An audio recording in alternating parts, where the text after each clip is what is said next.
ऐसे light size तार जगह रखा है।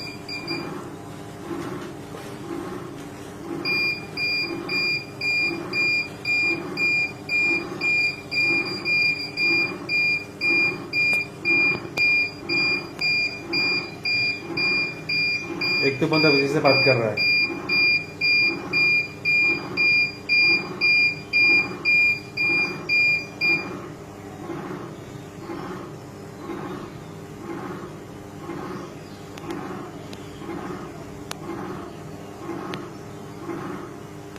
और वो इंतजार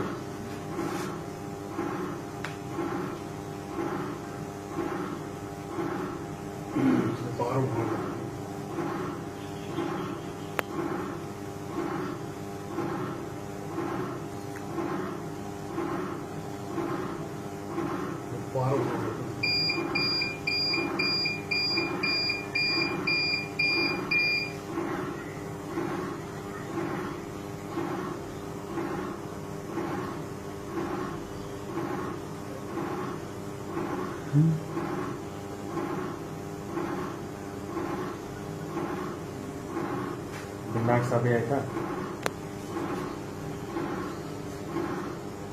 ये हमारा इधर किसने रुका है?